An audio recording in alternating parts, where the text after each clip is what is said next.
Estábamos viendo ayer el efecto fotoeléctrico.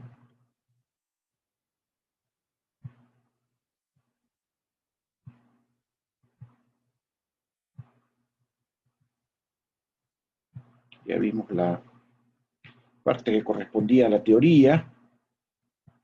Voy a retomar los problemas que teníamos.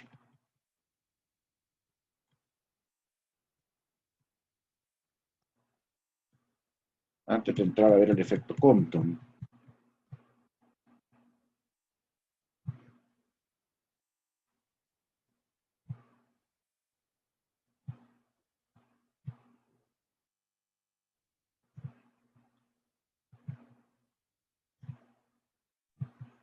Vamos a hacer este ejercicio que está acá.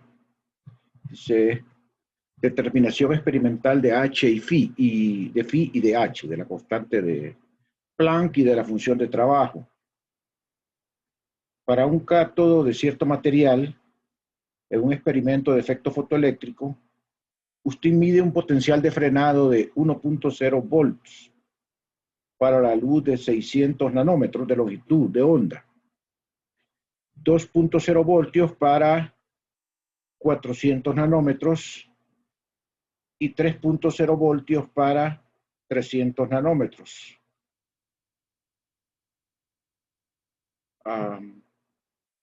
Como pueden ver, bueno, determina la función de trabajo de este material y el valor de la constante de Planck.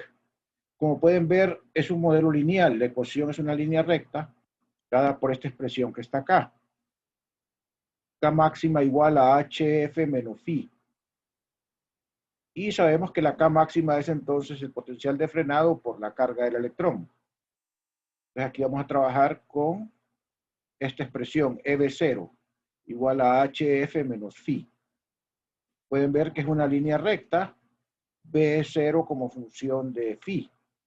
Entonces si yo despejo B0, me va a quedar entonces, para que quede como una expresión de una línea recta, B0 igual a H entre la carga del electrón por la frecuencia menos phi por entre la carga del electrón.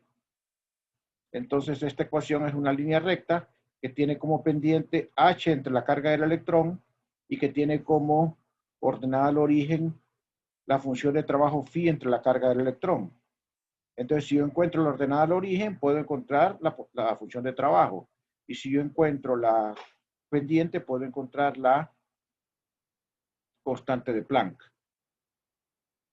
Entonces, como tengo 3 puntos, yo puedo tomar cualquier pareja de los dos. Cualquier pareja de los dos.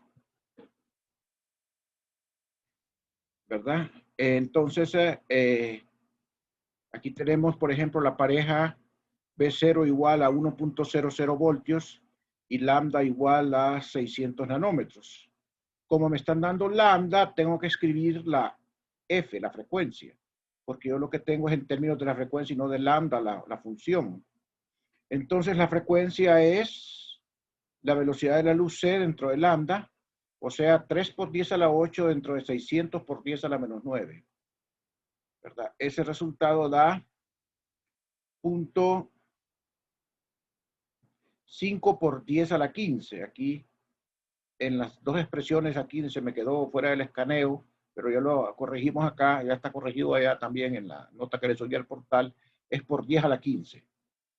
Si tomamos otro punto que es B sub 0 igual a 2 y lambda igual a 400 nanómetros, es decir, F igual a 3 por 10 a la 8 entre 400 por 10 a la menos 9, el resultado va a ser 0.75 por 10 a la 15, ¿verdad? El valor de F, Hertz, ¿verdad?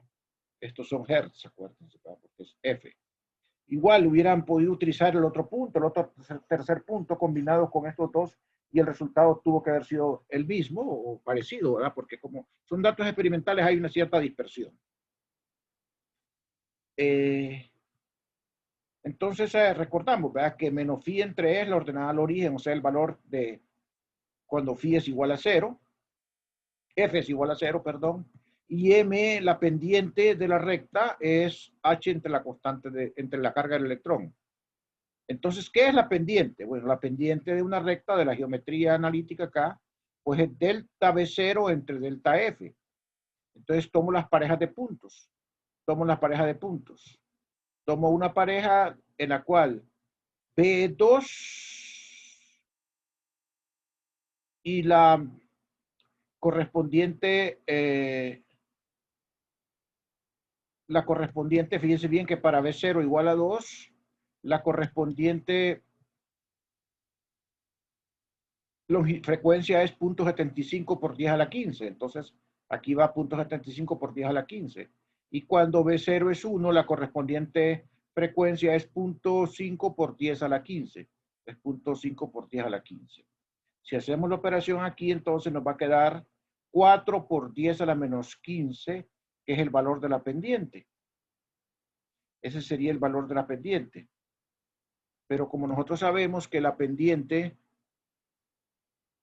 es la constante de Planck entre la carga del electrón, si multiplico la constante en la carga del electrón por la pendiente, voy a obtener la constante de Planck. O sea, H va a ser la pendiente por la carga del electrón. Me no confundan esto con masa, es la pendiente de la recta. Entonces la pendiente encontramos que era 4 por 10 a la menos 15 y la carga del electrón es un dato, es una constante, 1.6 por 10 a la menos 19 coulombs. El resultado va a ser entonces para H igual 6.4 por 10 a la menos 34 unidades MKS, ¿verdad? Cosas del caso de la constante de Planck son Joule por segundo. ¿Alguna duda hasta acá?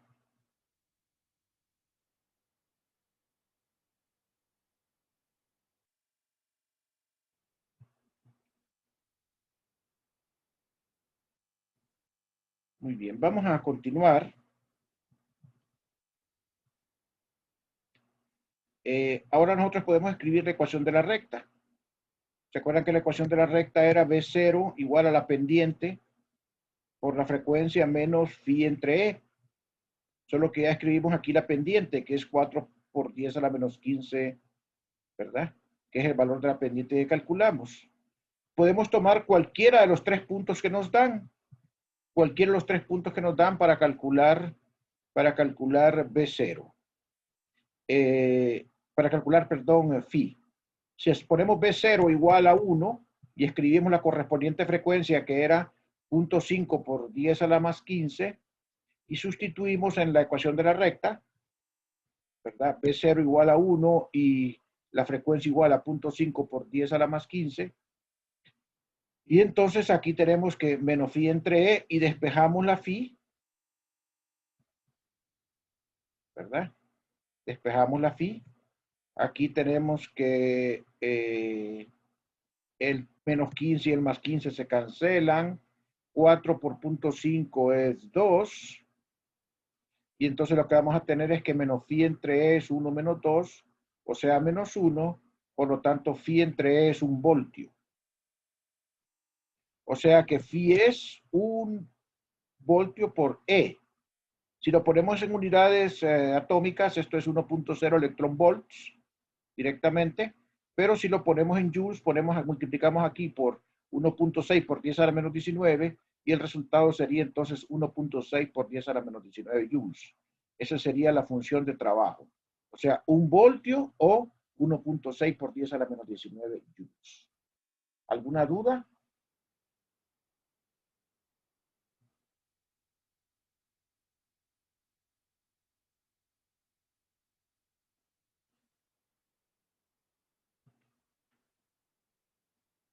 Muy bien, entonces vamos a continuar.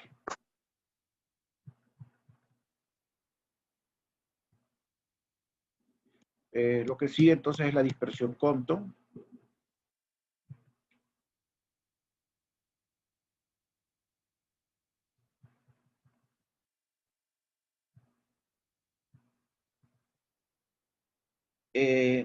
La teoría clásica presentaba ciertos problemas para describir la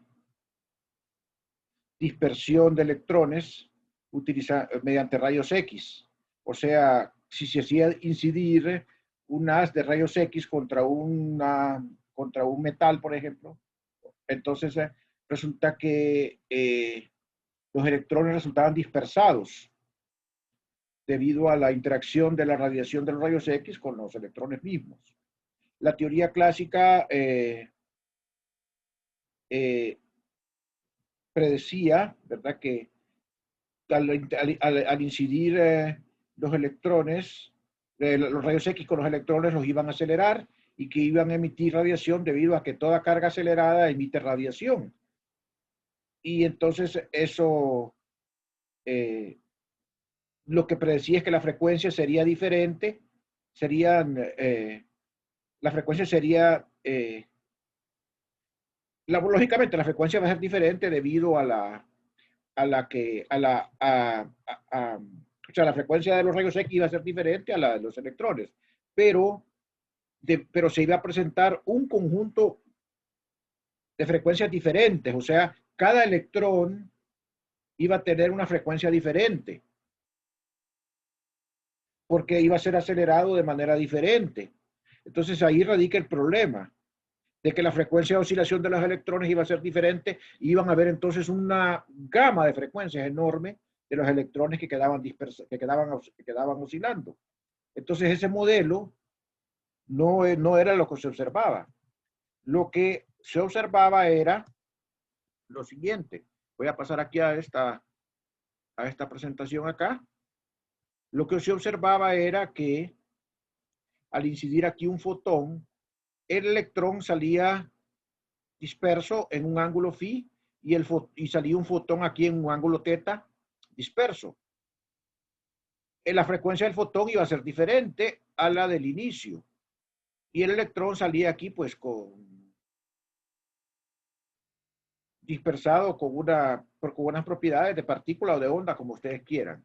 Resulta que esta frecuencia de este fotón, ¿verdad?, que tengo acá, va a ser la misma para todos los electrones. Este electrón le corresponde a este fotón a la hora de ser dispersado. Si viene acá una frecuencia dada, la frecuencia que dispersa otro electrón va a ser la misma también. Y eso era lo que no podía explicar la teoría clásica. Entonces, para explicar entonces se escribe este modelo cuántico. Que lo que ocurre para explicar este fenómeno es que si incide un fotón, que son de los rayos X acá, con una frecuencia F0 o una longitud de onda lambda 0, se dispersa un electrón en un ángulo phi como si fuera una colisión entre partículas, miren. Y se dispersa un fotón con un ángulo teta y con una frecuencia diferente f' o una longitud de onda lambda prima diferente a la que incidió. Pero en este caso ya todos los electrones dispersados van a generar acá la misma frecuencia, o sea, no se va a ver diferentes frecuencias. Que eso era lo que no podía explicar la teoría del modelo clásico. Este es el modelo cuántico. Este es el modelo que explica correctamente la dispersión. Fíjense que aquí se le está dando un carácter corpuscular a la luz, porque se está suponiendo que hay una colisión. Pero al mismo tiempo se le está dando un carácter de onda al electrón, porque se está viendo que interactúa con la luz, ¿verdad?, en un fenómeno dispersivo. Entonces, ahí esas son las cosas que dieron apertura a lo que vamos a ver despuesito, que es el comportamiento dual de la onda y de la materia. Resulta que la fórmula que sale de la fórmula que sale del efecto Compton, el resultado de la explicación cuántica del efecto Compton, lo que predice es que la longitud de onda prima menos la longitud de onda lambda 0, o sea, la longitud de onda del fotón emitido menos la longitud de onda del fotón incidente es la constante de Planck entre la masa del electrón por C multiplicado por 1 menos coseno de teta. Recuerden que el coseno de teta es el ángulo de dispersión del fotón, este que está acá, ¿de acuerdo? Es el ángulo de dispersión del fotón, este que está aquí.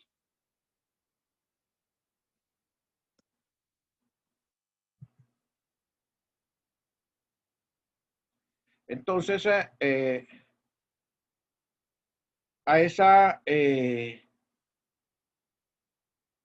división que está acá, H entre M0C, entre la masa del electrón por la velocidad de la luz, ese factor se le llama longitud de onda Compton. Es una constante, ¿verdad? Es una constante que se llama la longitud de onda Compton y que al calcularla tiene un valor de 0.00243 nanómetros, para que ustedes tomen en cuenta eso cuando tengan que hacer problemas y no tengan que estar haciendo ese cálculo cada vez, ¿verdad? Sino que directamente la longitud de onda es 0.0243 nanómetros. La longitud de onda Compton.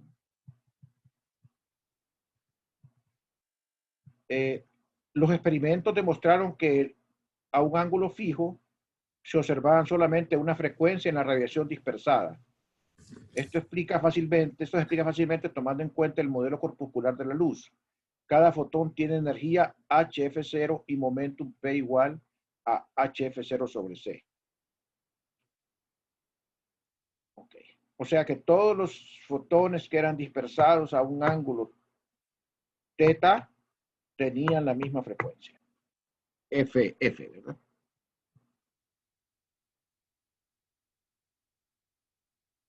Y solamente se observaba para un ángulo fijo una y solamente una frecuencia.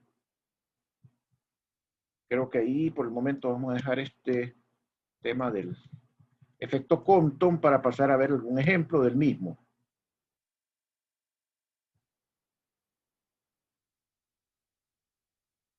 Aquí tenemos un ejemplo de la dispersión Compton.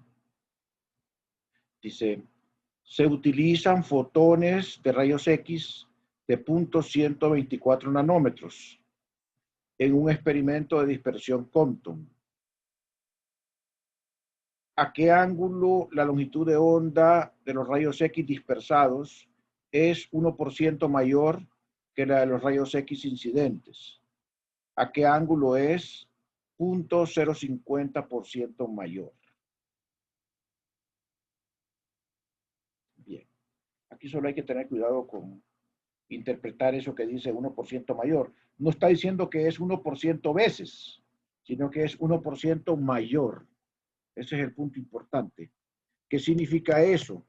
Que la lambda final, o sea, la lambda prima, esa lambda final es la misma lambda prima en la notación de la fórmula,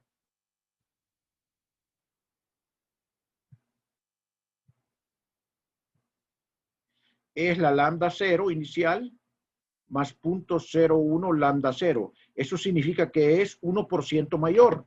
Eso hay que saberlo interpretar numéricamente. Muchas veces uno tiene problemas para pasar una expresión a números. Entonces es esa cantidad. Me esperan un segundito, por favor. Ahorita regreso.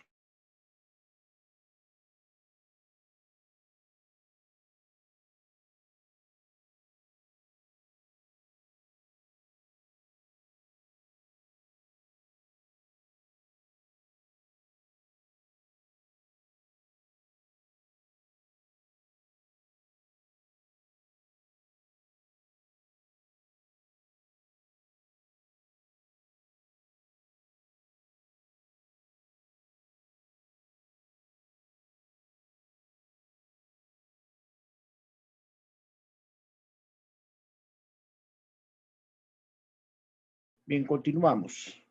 Entonces la longitud de onda lambda prima es lambda 0 más 0.0 lambda 0. Eso significa que la longitud de onda dispersada es 1% mayor que la incidente. Entonces si sumamos aquí va a ser lambda prima igual a lambda 0 por 1.01. O sea que el delta de lambda va a ser lambda prima, que es 1.01 lambda 0 menos lambda 0, o sea, 0.01 lambda 0. Entonces, a decir que delta de lambda es 0.01 lambda 0, se restringe el hecho de decir que es 1% mayor la dispersada que la original. Quiero que por favor esté seguro de que comprendieron eso, para que no vayan a equivocarse a la hora de meter los datos.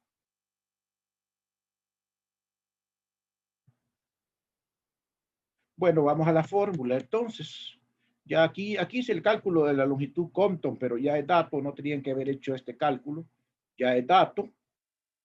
Entonces va a ser 0.01 por 0.124, que es lambda 0, 0.124 nanómetros.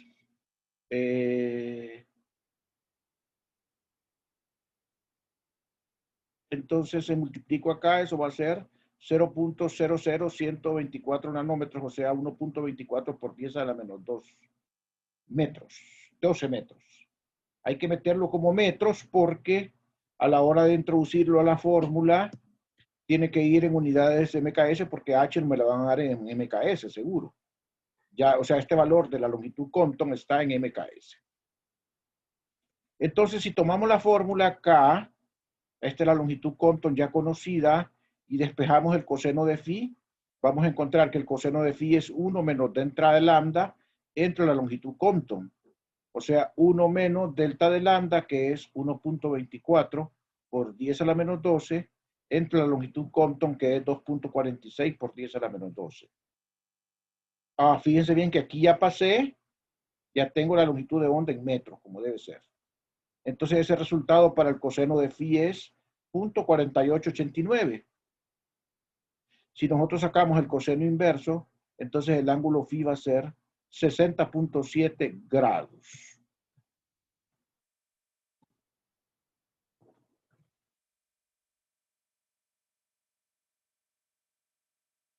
¿Tienen alguna pregunta?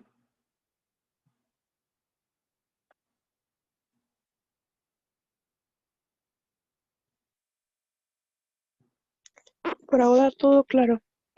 Muy bien. El inciso B es exactamente el mismo, solo que el factor, como es el 50%, solamente es 0.05 acá. No sé por qué puse este montón de ceros.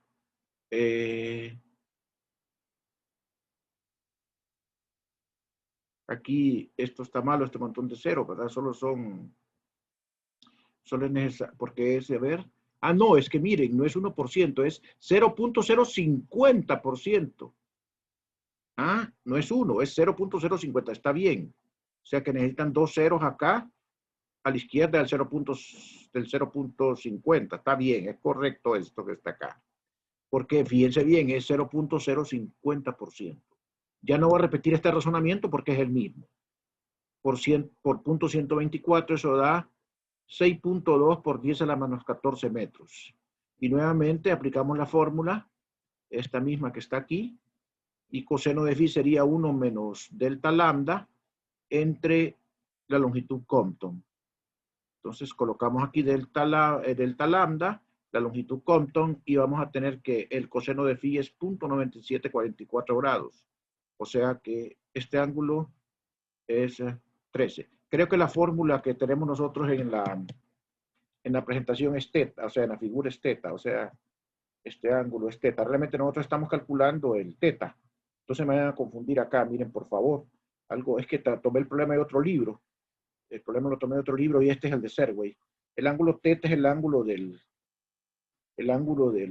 fotón, ¿verdad? Que es el mismo que está aquí en la fórmula para el efecto Compton.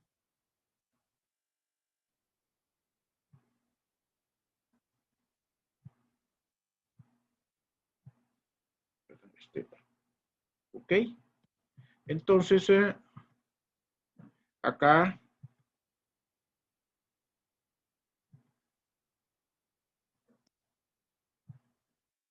¿verdad? Este ángulo debe ser teta. Es el ángulo de dispersión del electrón. Ahí fue que se me pasó. Debe ser teta. se le llama phi al del electrón en el Serway, y vamos a utilizar la nomenclatura del Serway para que no se me confundan. O sea, el ángulo que va en la dispersión Compton es el ángulo del fotón.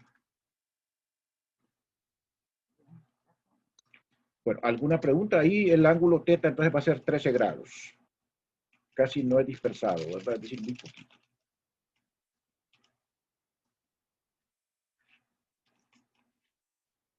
¿Alguna pregunta? ¿Está claro?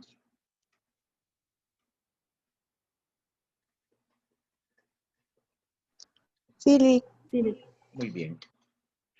Ok, entonces vamos a la presentación, ¿verdad?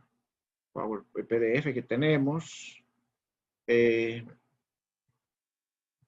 Y vamos a ver ahora lo que se conoce como propiedades ondulatorias de la materia. Todos estos experimentos que hemos visto muestran un carácter dual en el comportamiento de la luz. La luz se comporta como materia en algunas circunstancias y se comporta como onda en otras. Por ejemplo, claramente se comporta como onda cuando se considera una onda electromagnética. Pero, por ejemplo, en el efecto Compton podemos ver que los rayos X son capaces de interactuar con la materia como una colisión. Entonces están actuando ahí como una partícula. Pues al inverso, también la materia, los electrones están experimentando en el efecto Compton un fenómeno de dispersión. ¿Verdad? Entonces, de Broglie Luis de Broglie propuso un postulado que fue un postulado clave para la mecánica cuántica también, así como el resultado de Planck, y que dijo de que la luz tenía un carácter no ondulatorio o de partícula, dependiendo de la circunstancia, y que entonces era dual, que algunas veces se comportaba como partícula y otras veces como materia, dependiendo de las circunstancias. Eso fue todo el pensamiento de Broglie. Creo que presentó una tesis como de 20 páginas para doctorarse, y primero no le querían creer, ¿verdad? Porque realmente era una aventura, era un volado para los físicos de aquel tiempo, ¿verdad? No le querían creer, tuvo hasta algunas dificultades para graduarse, pero el genial pensamiento fue verificado experimentalmente unos años después, cuando hicieron el experimento Davidson y Hermer y probaron que el postulado de Broglie era correcto. Entonces, bajo ese postulado, se le puede asociar a la materia una longitud de onda. Y esa longitud de onda se le llama la longitud de onda de Broglie. O sea, un electrón, un camión, un avión, tiene asociada una longitud de onda por el comportamiento dual que tiene la materia. Y esa longitud de onda es la constante de Planck entre el momentum lineal de la partícula que está en movimiento. Y eso es precisamente el postulado de Broglie, ¿verdad? Una cuestión bastante aventurada, pero que es cierta, muy abstracto, ¿verdad? El razonamiento, pero fue probado experimentalmente, ¿verdad? Y fue la base para la mecánica cuántica, ¿verdad? Entonces, el experimento que hicieron Davidson y Hermer fue que dispersaron electrones de baja energía, de 54 electron volts, hacia un blanco de níquel, que servía como una rejilla de difracción, así como la rejilla del video que vieron. En vez de lanzar luz, lanzaron electrones, y lo que ellos encontraron era un patrón de interferencia, así como el que ustedes vieron en los videos para la luz. Por eso es que le dimos énfasis nosotros a la difracción, porque vemos que la luz se comporta así, pero también los electrones se comportan así. Y entonces ese comportamiento de los electrones como luz fue el que le permitió comprobar la aseveración de Broglie. El otro grande, J.J. Thomson, obtuvo resultados de dispersión similares usando láminas delgadas de oro en su experimento. O sea que es válida la afirmación de Broglie. El modelo ondulatorio, el modelo de partícula para la luz son válidos dependiendo de la circunstancia, y ambos se complementan. Bien, entonces solamente me falta aquí mencionar algo.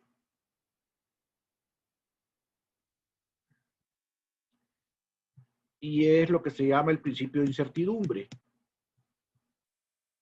El principio de incertidumbre fue formulado por Heisenberg y tiene que ver con por la naturaleza atómica, o sea, con las propiedades cuánticas que tiene la materia. El principio de incertidumbre dice de que no se puede, que si se mide con una precisión dada la posición, entonces la medida de la incertidumbre del momentum tiene un valor definido. O sea que no se puede medir simultáneamente con precisión finita el momentum y la posición de una partícula, de cualquier partícula. Eso matemáticamente se escribió diciendo que delta de x por delta p de x era mayor o igual que h barra sobre 2, donde esta h barra es una constante que se llama la constante de Dirac, que es la razón entre la constante de Planck y 2pi. Tiene las mismas unidades que la constante de Planck. Y esto se le llama principio de incertidumbre, ¿verdad? De Heisenberg. O sea que la incertidumbre en la medida de la posición por la incertidumbre en la medida del momentum es siempre mayor o igual que h barra sobre 2. O sea, la mínima incertidumbre que voy a tener es h barra sobre 2. Si tengo una alta certidumbre de medir la posición, tengo incertidumbre infinita para medir el momentum. O sea, no se puede medir con incertidumbre finita los dos. Eso ya cuánticamente es imposible. Clásicamente sí lo podíamos hacer, pero cuánticamente es imposible. Una forma de enunciar el principio de incertidumbre es en términos de la energía y del tiempo. Entonces se escribe delta E por delta T mayor o igual que H barra sobre 2. Estas dos expresiones son equivalentes. Mañana vamos a hacer un ejercicio de esto. Mientras hago la captura de pantalla, voy a dejar aquí por el momento la discusión. O sea, solamente espérenme un segundo ahí para hacer la captura de pantalla.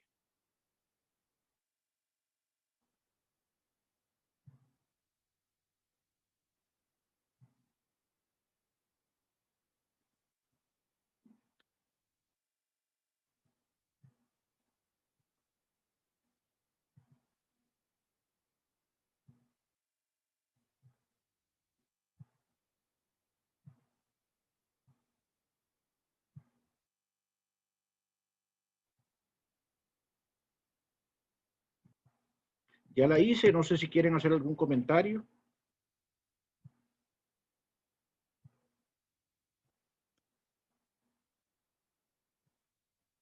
En la clase de mañana vamos a hacer nosotros ejercicios, algunos ejercicios adicionales, ¿verdad?